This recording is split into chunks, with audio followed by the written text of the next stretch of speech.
Programa ADVJus. Oferecimento. Qualisystem Informática. Automação e serviços para a área do direito. A ARP. Associação dos Advogados de Ribeirão Preto. Seja sócio você também. Livraria Jurídica Mizuno e Leitão. Quem faz direito, compra aqui.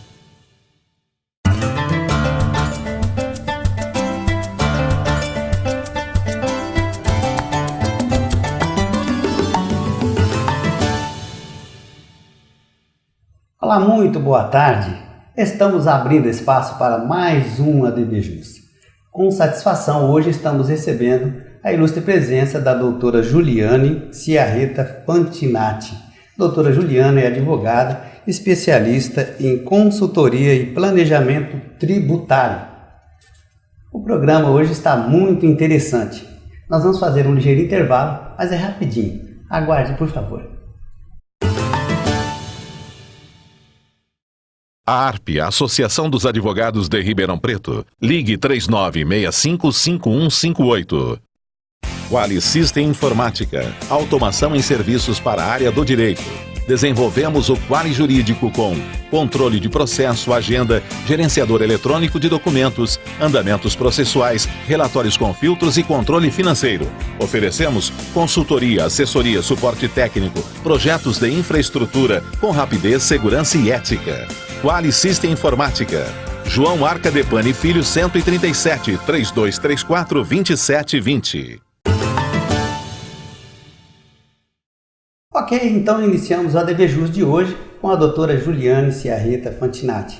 Doutora Juliane, muito boa tarde. Muito obrigada pela sua presença hoje aqui conosco. Eu que agradeço a oportunidade. Ok, doutora. A gente observa aí, vai se aproximando a época de se fazer a declaração do imposto de renda. No caso do advogado, que tem algumas implicações para efetuar esse trabalho, né, de apresentação, a senhora acha muito arriscado o advogado mesmo se aventurar e ele mesmo fazer a declaração de imposto de renda?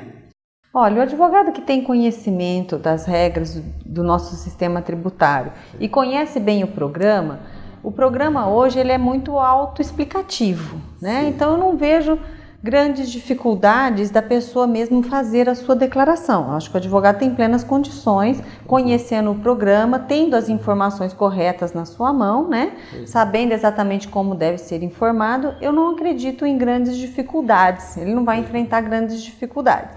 Mas é sempre bom você se respaldar e você ter certeza da forma como você está informando ali, você está declarando, né, as suas informações, que tem algumas peculiaridades, alguns casos específicos, né, financiamento de bens imóveis, consórcios, né, planos de previdência privada, são alguns assuntos pontuais que merecem um pouquinho mais de atenção, tá? Mas bem informado e familiarizado com o programa, eu acho que ele consegue um bom resultado. Ok. Evidentemente que a doutora, sendo especialista, para ela fica tudo mais fácil, né? Mas no tocante a um advogado que não domina bem, principalmente a parte que está lá na receita, o aconselhável é ele procurar um especialista, né, doutora? Seria o melhor, né? No mínimo uma consulta para validar o entendimento dele, né? Porque uma vez colocado na declaração, para ele fazer uma retificação da informação que porventura possa ter sido dada equivocadamente, sim, ele vai ter mais trabalho, vai ter um risco maior. Então, se ele puder validar o entendimento dele com alguém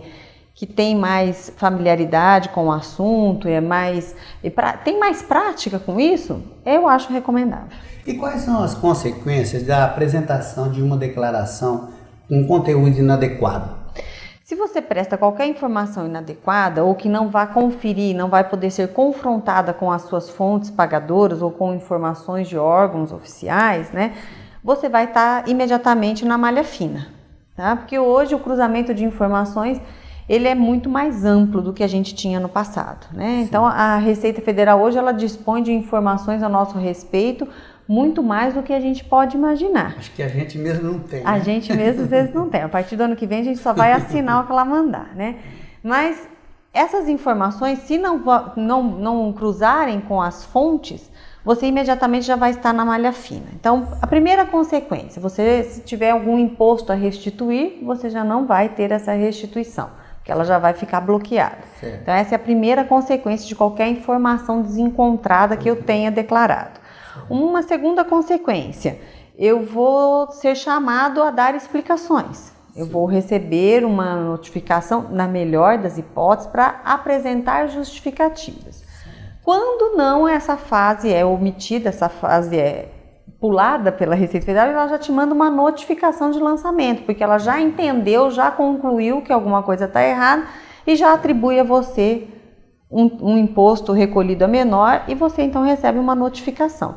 Então, as falhas de informação na declaração de imposto sobre a renda que a gente entrega agora, pode te acarretar no mínimo uma dor de cabeça de ter que explicar e apresentar alguns esclarecimentos junto à Receita Federal. Melhor evitar, né, doutor? Melhor evitar. Doutor, então, agora já está na pauta a Receita mesmo já enviar, de acordo com o perfil do contribuinte, a declaração pronta? Sim, no próximo ano, para o próximo exercício, então em relação ao ano calendário de 2013, né, a proposta, a promessa, na verdade, que já é oficial, é de que no ano que vem, 2014, quem entregar a declaração no modelo simplificado, que é aquela onde eu tenho o desconto padrão de 20%, né, já receberá essa declaração pronta e concordando bastará assinar e entregar. Agora, quem for ainda optante pelo modelo completo, aí não, esse contribuinte ainda vai ter que fazer a própria declaração. Para nós advogados, qual que é o mais indicado? Fazer a declaração simplificada ou a declaração completa? Olha, essa opção, ela é muito peculiar, né? E ela tem que ser vista caso a caso. Nós temos advogados hoje que têm a sua pessoa jurídica, né? Constituem uma pessoa jurídica para prestar os serviços jurídicos, certo? Se ele está nessa situação, muito provavelmente ele vai receber os seus rendimentos a título de distribuição de lucros e dividendos. Esses rendimentos são isentos, porque já foram tributados na pessoa jurídica. Então, não sofrerão tributação na pessoa física. Neste caso, não tem o porquê ele apresentar uma declaração completa, onde ele deve listar todos os pagamentos e doações. Por quê? Porque ele não tem rendimentos tributáveis para serem abatidas as deduções com educação, saúde, medicamentos e demais dependentes, né? Então, ele não tem essa necessidade, porque o total dos rendimentos dele vem de uma fonte, pessoa jurídica, dele, então lucro e dividendo sendo isento, não tem o que abater. Então, não faz sentido apresentar a declaração completa. Neste caso específico, a opção seria a declaração simplificada. Assim, pela economia de informações, né? Você não tem que se preocupar em dar todas aquelas informações, porque não vai alterar em nada a sua tributação. De outro lado, se o advogado é um empregado, vamos imaginar um advogado empregado, né? Que receba da sua fonte pagadora e é tributado na pessoa física pela tabela progressiva. Sim. Neste caso, analisando as despesas dedutíveis que ele possa ter durante aquele ano calendário, com saúde, educação, dependentes, etc., aí se esse total de despesas que eu posso abater dos rendimentos for superior a 20% dos meus rendimentos, vai compensar a declaração completa. Porque na simplificada, do total dos meus rendimentos tributáveis, eu vou diminuir 20%. Esse é o desconto padrão, limitado àquele valor que a gente é corrigido anualmente. Se eu tenho despesas em valor superior a esse limite, então compensa eu partir para a declaração completa. Agora, se as minhas despesas dedutíveis são inferiores ao meu desconto padrão, então eu fico na simplificada. Isso é regra geral. Agora, convém olhar caso a caso, analisar, ver o que ele pretende, o objetivo que ele quer alcançar. Tá certo. É isso aí. O mais importante, que nem ela frisou, cada caso é um caso. Você está comigo aqui no ADV Jus e vai fazer um ligeiro intervalo. Mas nós vamos voltar já já. A ARP, a Associação dos Advogados de Ribeirão Preto. Ligue 3965-5158. Livraria Jurídica Mizuno e Leitão. Quem faz direito compra aqui. O maior acervo de livros jurídicos de Ribeirão Preto e região. Atendimento personalizado. Ambiente agradável e tranquilo. Espaço para leitura e cafeteria. Parcelem até 10 vezes sem juros e entrega em domicílio. Estacionamento próprio e seguro. Visite-nos em 2 endereços, Otto Bens 1201 na Ribeirânia e Duque de Caxias 1258 no centro, 3636-1375. Legal, voltamos com a DVJUS, hoje recebendo aqui a minha colega, a doutora Juliane Fantinatti. Doutora, qual é o valor mínimo previsto aí de isenção da Previdência, né? E qual que é a data limite para a entrega da declaração este ano? Tá. A data limite é 30 de abril, né? O último dia útil do mês de abril, que esse ano é dia 30. Então, é a data limite para a entrega da nossa declaração. Okay. As pessoas que estão obrigadas a apresentar essa declaração, aquelas que auferiram no ano calendário de 2012, né, rendimentos acima de R$ 24.556. Quem auferiu rendimentos acima desse valor, obrigatoriamente, rendimentos tributáveis acima desse valor, obrigatoriamente devem apresentar a declaração do imposto de renda. Mas não é somente essa situação que obriga o contribuinte a prestar a declaração, a apresentar a declaração. Os contribuintes que têm imóveis no nome, têm bens, direitos, né, também registrados em seu próprio nome, que receberam rendimentos isentos e não tributáveis, também são situações que obrigam a apresentação da declaração do imposto sobre a renda. Tá? Então não é apenas o limite dos 24.556 que caracteriza a obrigatoriedade. Eu tenho outras situações que também obrigam a apresentação dessa declaração. Doutora, as pessoas que não têm a obrigação de fazer a declaração de imposto de renda, e agora acabou, não existe mais a declaração de isento. Exatamente, eu não tenho mais a declaração de isento. Quem não se enquadrar em nenhuma das situações de obrigatoriedade, que é oferir esses rendimentos acima de 24.556, ter bens imóveis ou direitos, né, registrados no próprio nome, ter recebido rendimentos isentos ou não tributáveis, quem não se enquadrar em nenhuma daquelas situações não deve apresentar nem essa nem qualquer outra declaração. Nós não temos mais, desde 2008, a obrigação da declaração de isento. O CPF fica regular da mesma forma, tá? Não há nenhuma irregularidade. Você simplesmente não precisa apresentar por estar fora daquelas situações de obrigatoriedade. Eu ouvi dizer também, doutora, que a pessoa, se quiser, mesmo ela estando desobrigada, ela pode apresentar a declaração, às vezes para comprovar rendimento e tal, alguma obrigação futura. Sim, é facultativo. E a gente pode ter também determinada situação. Durante o ano calendário, a pessoa, vamos supor que estava empregada. Durante aqueles 3 ou 4 ou 5 meses do ano calendário, ela esteve empregada, teve uma fonte pagadora e recebeu valores acima do valor de isenção, tendo, portanto, imposto de renda retido na fonte. Por algum motivo, ela se desligou desse emprego, perdeu o emprego, pediu demissão, enfim, ficou sem essa fonte de rendimento nos demais meses do ano. Então, ela não auferiu aquele limite que a gente comentou, certo? Mas, como ela teve imposto de renda retido na fonte naqueles meses em que ela trabalhou, é recomendável que ela apresente a declaração para ver, então, ter a restituição daqueles valores. Porque no somatório do ano, ela não vai ter tido renda tributável suficiente para ter aquela... Então, ela vai ter a restituição do imposto. Se ela não fazer, nada feito. Se ela não fizer, ela não vai ter a restituição do tributo. Doutora, quais são as implicações para aquele contribuinte que ele está obrigado a apresentar a declaração, mas ele deixa de fazer no tempo hábil? Ele vai ter uma multa por apresentar essa declaração em atraso, né? Sim. E se não apresentar, ele pode ter o seu CPF bloqueado, né? Por falta de apresentação da declaração. Certo. E aí ter o CPF irregular, bloqueado na Receita, traz uma série de implicações, um transtorno. Né? Então, existe algum valor limite na declaração com relação a gastos médicos, medicamentos? Existe algum limite? Em relação à saúde, eu não tenho limites. Eu tenho limites em relação à educação. Certo. Então, assim, despesas com educação eu tenho um limite anual, assim como eu tenho um limite também com gasto com dependente. Mas as despesas com saúde eu não tenho essa limitação.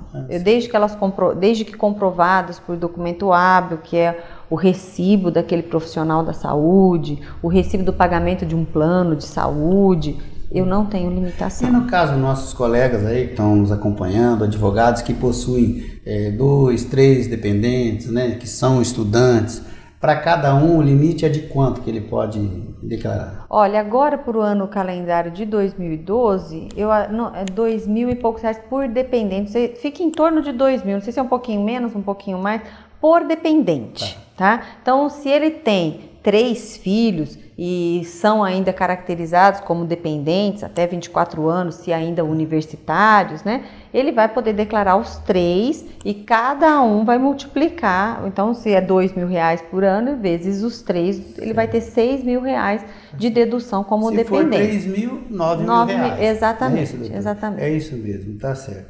Uma questão que a gente sempre observa aí é aquela oportunidade de entregar a receita e em algumas vezes já aconteceu de ser prorrogada. A senhora acha que existe alguma possibilidade desse ano chegar dia 30 de abril e eles prorrogarem? Olha, faz muito tempo que a gente não tem prorrogação, nem na pessoa física, nem na jurídica, então não acredito mais nessa possibilidade. Se especula, né, doutora?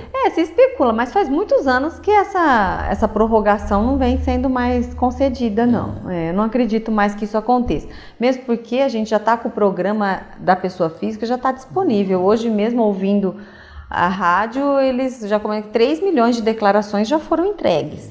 Então o brasileiro também tem se reeducado no sentido de não deixar para a última hora, porque tem visto que essa prorrogação não está acontecendo mais. Certo. Com o leão não tem perdão, né? Doutor, o imposto restituído, ele deve ser declarado? Olha, a restituição do imposto sobre a renda, se for para ser declarada, é como um rendimento isento. Então, você teria que colocar na linha de outros rendimentos isentos na sua declaração do ano seguinte. Sim. Lembrando que a pessoa física, ela sempre declara no regime de caixa.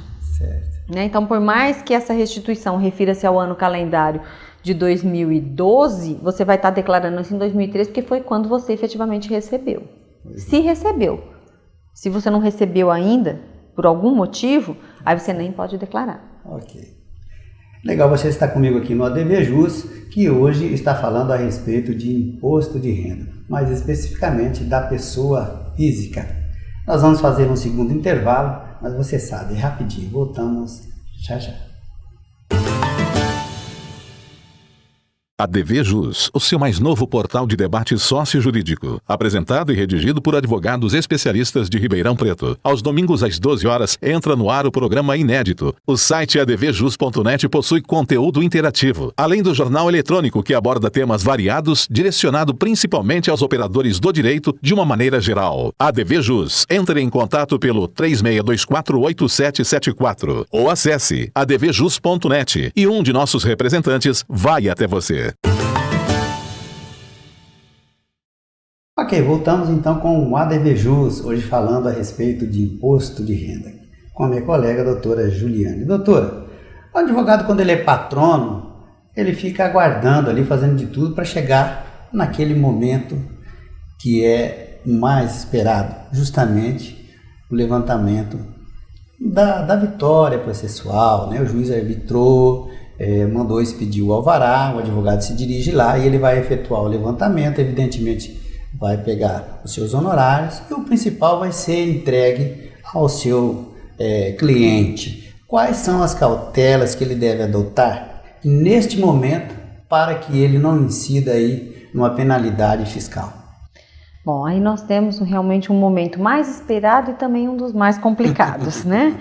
Porque nesses processos os alvarás são expedidos no CPF do patrono, certo? Então a instituição financeira, em geral a Caixa Econômica Federal, no caso, né, na esfera federal, quando ela emite o alvará, a guia de levantamento daqueles valores que estão em juízo, né, ela emite essa guia indicando o CPF do advogado, certo?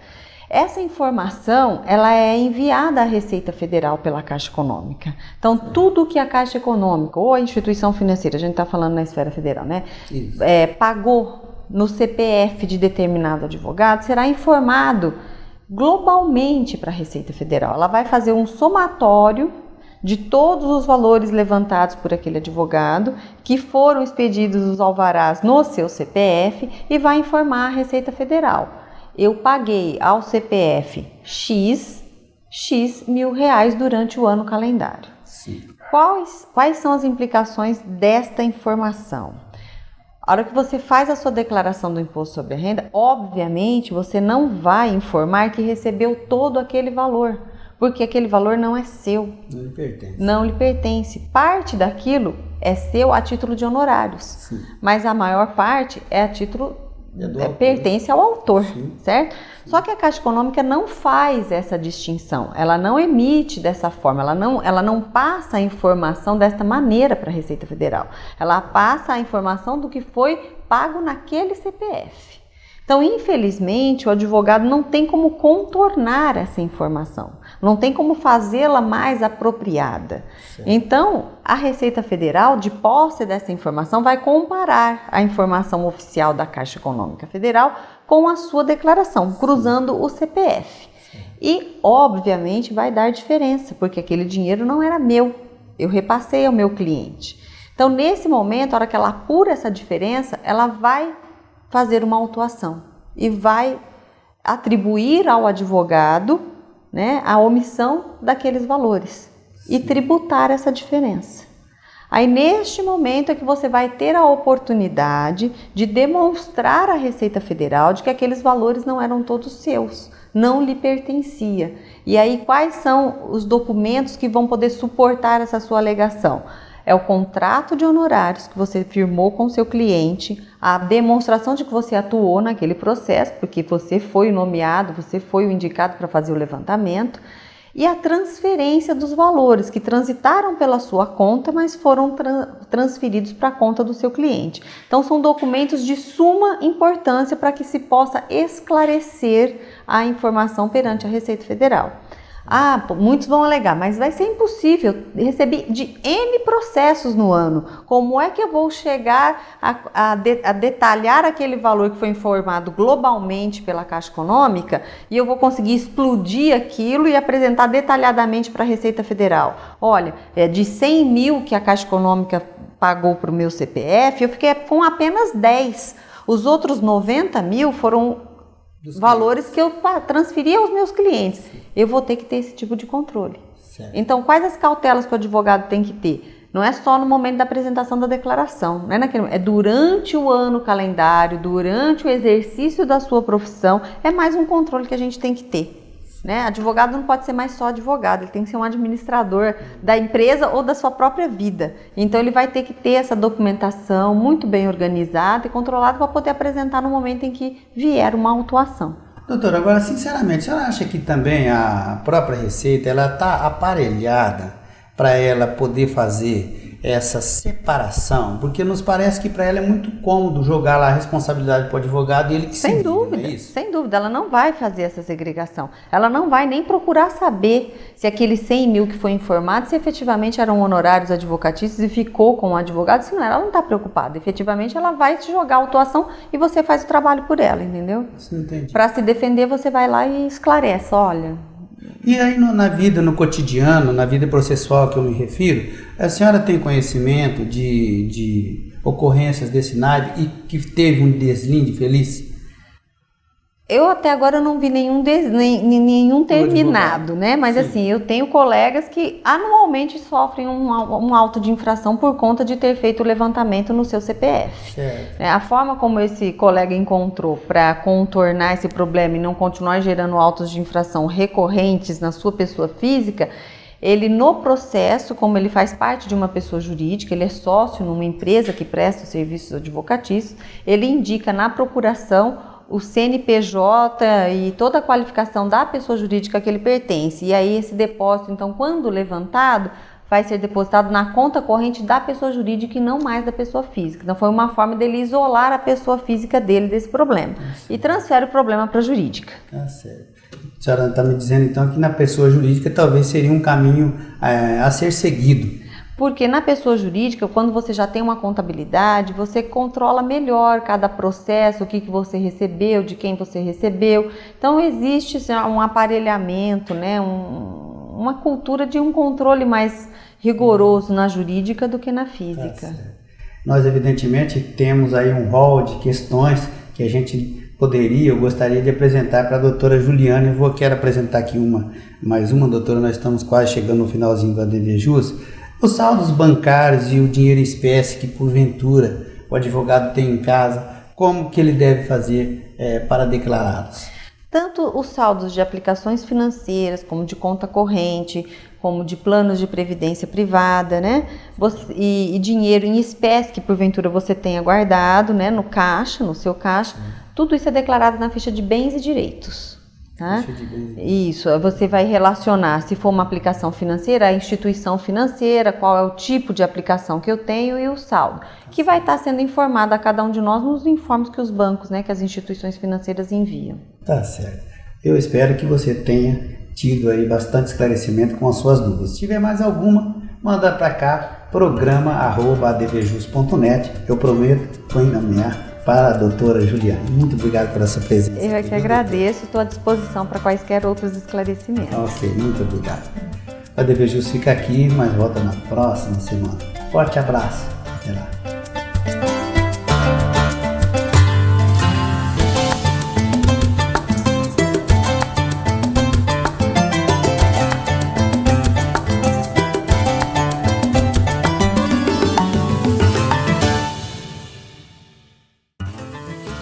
Programa ADVJus. Oferecimento.